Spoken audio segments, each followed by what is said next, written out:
ಜಾತಿ ಗಣತಿ ವಿಚಾರ ದೊಡ್ಡ ಚರ್ಚೆ ಆಗ್ತಿದೆ.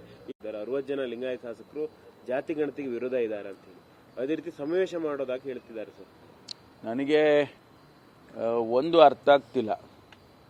ಸುಮಾರು 168 ಕೋಟಿ ರೂಪಾಯಿಯಷ್ಟು ಹಣ ಖರ್ಚು ಮಾಡಿ ಈ ಸಮೀಕ್ಷೆಯನ್ನು ಮಾಡಿಸಿದ್ದಾರೆ. ಬಹಳ ಜನ ಕೇಳ್ತಾ ಇರ್ತಕ್ಕಂಥದ್ದೇನು ಅಂದರೆ ಸಮೀಕ್ಷೆಯ ವರದಿಯನ್ನು ನೀವು ಬಹಿರಂಗಪಡಿಸಿ ಅಂತ, ಅದ್ರ ಮೇಲೆ ತೀರ್ಮಾನ ಮಾಡಿ ಅಂತ ಅಲ್ಲ. ಬಹಿರಂಗಪಡಿಸಿ ಯಾರು ಯಾವ ಜಾತಿಗಳು ಎಷ್ಟೆಷ್ಟು ಸಂಖ್ಯೆಯಲ್ಲಿದ್ದಾವೆ ರಾಜ್ಯದಲ್ಲಿ ಅನ್ನೋದನ್ನು ನಿಮ್ಮ ವರದಿಯ ಪ್ರಕಾರ ಏನು ಬಂದಿದೆ ಅದನ್ನು ಬಹಿರಂಗಪಡಿಸಿ ಅಂತ. ಅಷ್ಟು ಬಿಟ್ಟರೆ ಬೇರೆ ನಾವು ಕೂಡ ಯಾರು ಬಹಿರಂಗ ಆದ ತಕ್ಷಣವೇ ಅನೇಕ ಕ್ರಮ ತಗೊಳ್ಳೋದು ಅದೆಲ್ಲ ಏನು ಅದು ಆ ನಂತರ ಬರ್ತಕ್ಕಂಥ ವಿಚಾರ. ಅದಕ್ಕೆ ಕ್ಯಾಬಿನೆಟ್ ಇದೆ, ಮುಖ್ಯಮಂತ್ರಿಗಳಿದ್ದಾರೆ, ಉಪಮುಖ್ಯಮಂತ್ರಿಗಳಿದ್ದಾರೆ, ಅದನ್ನೆಲ್ಲ ತೀರ್ಮಾನ ಮಾಡೋದು ಆನಂತರ. ಆದರೆ ವರದಿನೇ ನೀವು ತರಬೇಡಿ ಹೊರಗಡೆ ಅಂತ ಹೇಳಿದರೆ 168 ಕೋಟಿ ಸರ್ಕಾರ ಯಾಕಾಗಾರ ಖರ್ಚು ಮಾಡಿದೆ? ಇಲ್ಲ ವೇಸ್ಟ್ ಅಲ್ವಾ? ಹಾಗಾಗಿ ವರದಿಯನ್ನ car garage network great, claim cover great, price wait वाह, प्राइस भी ग्रेट.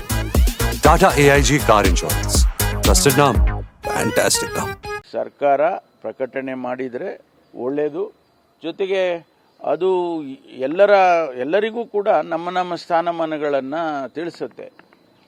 ಅದಾದ ನಂತರ ತೀರ್ಮಾನಗಳು ಏನು ಬೇಕಾದರೂ ಸರ್ಕಾರ ಯಾವ ರೀತಿಯಲ್ಲಿ ಆ ಸಮುದಾಯಗಳಿಗೆ ಅಭಿವೃದ್ಧಿ ಮಾಡೋದಕ್ಕೆ ತೀರ್ಮಾನ ಮಾಡ್ಬೋದು, ಅದನ್ನು ಮಾಡೋದಕ್ಕೆ ಸಹಾಯ ಆಗ್ಬೋದು. ಜಾತಿ ಗಣತಿ ವಿಚಾರ ದೊಡ್ಡ ಚರ್ಚೆ ಆಗ್ತಿದೆ. ಇದರ 60 ಜನ ಲಿಂಗಾಯತ ಶಾಸಕರು ಜಾತಿ ಗಣತಿಗೆ ವಿರೋಧ ಇದ್ದಾರೆ ಅಂತ ಹೇಳಿ ಅದೇ ರೀತಿ ಸಮಾವೇಶ ಮಾಡೋದಾಗಿ ಹೇಳ್ತಿದ್ದಾರೆ ಸರ್. ನನಗೆ ಒಂದು ಅರ್ಥ ಆಗ್ತಿಲ್ಲ. ಸುಮಾರು 168 ಕೋಟಿ ರೂಪಾಯಿಯಷ್ಟು ಹಣ ಖರ್ಚು ಮಾಡಿ ಈ ಸಮೀಕ್ಷೆಯನ್ನು ಮಾಡಿಸಿದ್ದಾರೆ. ಬಹಳ ಜನ ಕೇಳ್ತಾ ಇರ್ತಕ್ಕಂಥದ್ದೇನು ಅಂದರೆ ಸಮೀಕ್ಷೆಯ ವರದಿಯನ್ನು ನೀವು ಬಹಿರಂಗಪಡಿಸಿ ಅಂತ, ಅದ್ರ ಮೇಲೆ ತೀರ್ಮಾನ ಮಾಡಿ ಅಂತ ಅಲ್ಲ.